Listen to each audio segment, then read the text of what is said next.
Ma'am, बाबा जी के बारे में थोड़ा जानना चाहेंगे।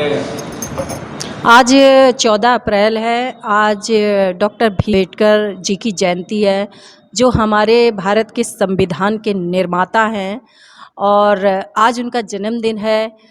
हमें उनके जन्मदिन से प्रेरणा लेनी चाहिए कि एक ऐसी विभूति ने आज भारत की धरती पर जन्म लिया था, जिसने वर्षों से शोषित समाज को शोषण से मुक्ति दिलाई थी।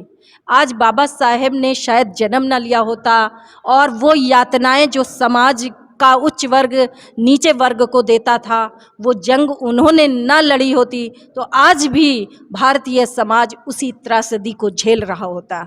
बाबा साहेब ने संविधान को लिखा, एक दलित परिवार में उन्होंने जन्म लिया, जिसे समाज नीची निगाहों से देखता था कि ये छोटी जात के हैं। बाबा साहेब ने उस समाज में जन्म लेकर, आप कल्पना करिए, उस इतिहास को पढ़ के देखिए, उन घटनाओं को पढ़ के देखिए जिसमें कैसे कैसे समाज उन पर जुल्म ढाता रहा, लेकिन बाबा साहेब ने कभी उफ नहीं किया और वो उन्होंने इतने जुल्मों को सहकर ये सीख ली कि मुझे इस समाज को इस शोषण से मुक्त करना है। इसकी उन्होंने जीवन भर लड़ाई लड़ी और शिक्षा प्राप्त करके, उस समय छोटी जातियों को शिक्षा प्राप्त करने का अधिकार नहीं था, तो बाबा साहेब ने संघर्ष करके शिक्षा प्राप्त की, उच्च शिक्षा प्राप्त करी और उसके बाद भारत का संविधान लिखा और वही संविधान आज भी भारत में लागू है।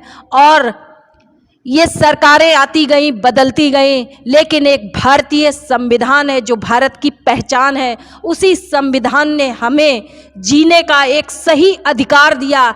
हमें हमारी जो ज़रूरत के जितने भी अधिकार थे, मूल अधिकार थे, शिक्षा का अधिकार, संपत्ति का अधिकार, न्याय पाने का अधिकार, ये सारे अधिकार हमें बाबा साहब की ही देन है। और मैं एक बात कहना चाहूँगी कि बाबा साहेब को ये ना समझा जाए कि वो दलित परिवार में जन्म लिया था उन्होंने, तो वो दलित परिवार, दलित लोगों की संपत्ति है। नहीं, बाबा साहेब पूरे हिंदुस्तान की संपदा हैं और हमें नाज है ऐसे क्रांतिकारियों पर। ऐसे क्रांतिकारियों को हमें पूजना चाहिए। बाबा साहेब का सपना था भारत के लिए कि हम भारत को शिक्षित भारत बनाएंगे, एक एक बच्चा शिक्षित हो, क्योंकि शिक्षा ही वो अधिकार है जिससे हम अपने शोषण की लड़ाई लड़ सकते हैं। लेकिन इतने साल गुजर जाने के बाद भी अभी बाबा साहेब का वो सपना है। हमारा देश आज भी बहुत सारा तबका उसका अशिक्षित है।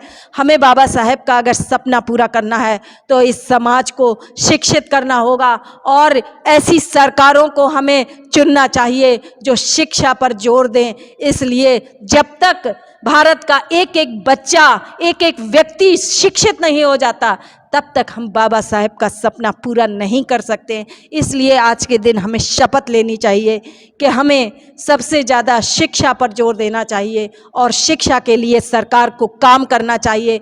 मैं जो भी सरकार इस समय हमारे देश में है, मैं अपील करती हूँ ऐसी सरकार से कि अगर हम बाबा साहेब को सच्ची श्रद्धांजलि देना चाहते हैं तो सरकार को सबसे ज़्यादा